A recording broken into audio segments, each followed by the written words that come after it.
I would like to thank Bonsi, especially, for what an incredible.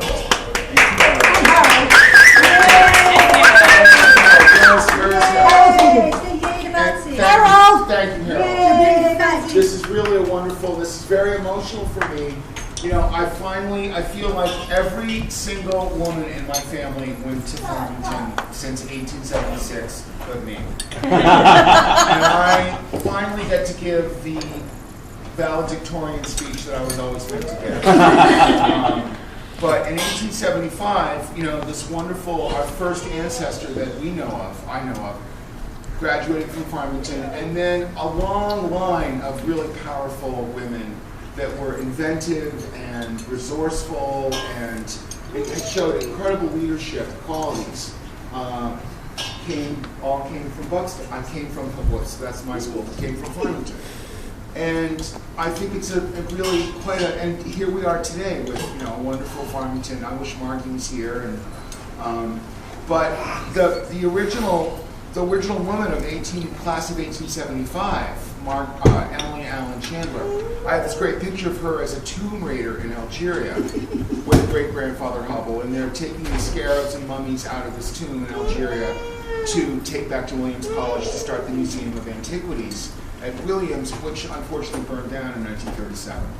The mummy's but curse. She went to Farmington, and I believe probably she had 4 sisters.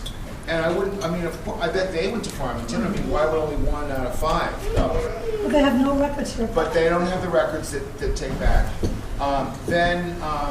You know, her 3 daughters all went, 1899, 1900, and 1905. I think there were 3 dates that my grandmother and 2 great aunts came to Farmington. And then the next generation down, my mother, my Aunt Mag, my Aunt Judy, all came. And then the next generation, you and my Margaret. So that's 4 generations.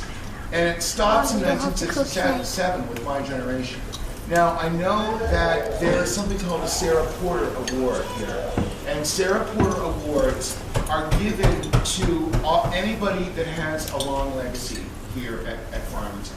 And I would say since Vivian's great-great-great-great-great and great-grandmother came to Farmington, I would say that gives you a pretty good legacy here.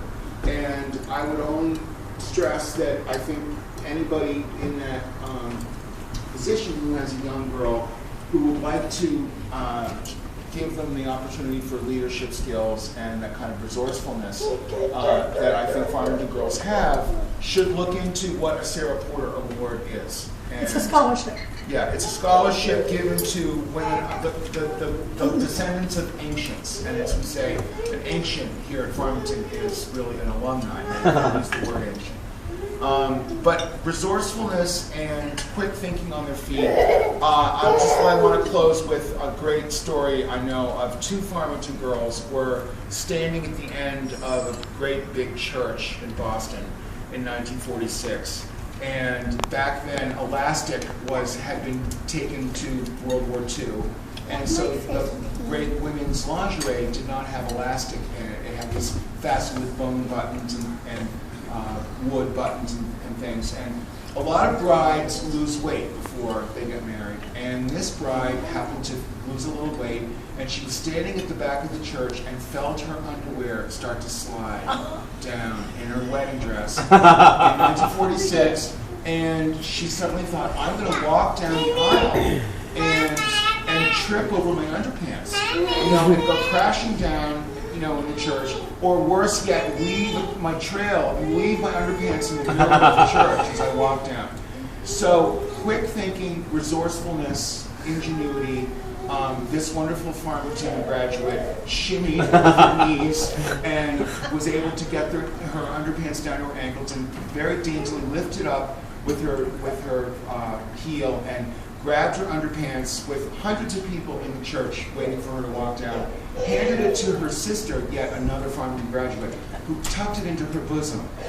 And they walked down the aisle. And my mother, class of 42, got married as commando, as we say, with no underpants on.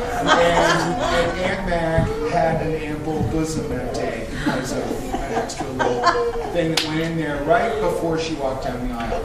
So I just want to say that I think that really shows a lot of resourcefulness, quick thinking, and ingenuity of two Farmington women. But I think the leadership skills that are shown from this school, our grandmother, who was the head of Exeter's wife, and my But we all stepgrandmother. share the same grandparents. We all share the same grandparents. And you share the same great-grandparents. And so, all of you, blood of my blood, let's just remember that Farmington is a wonderful, wonderful place, and I really thank Botsy for including us today. Well, as an honorary member of the class of something, welcome. Thank you.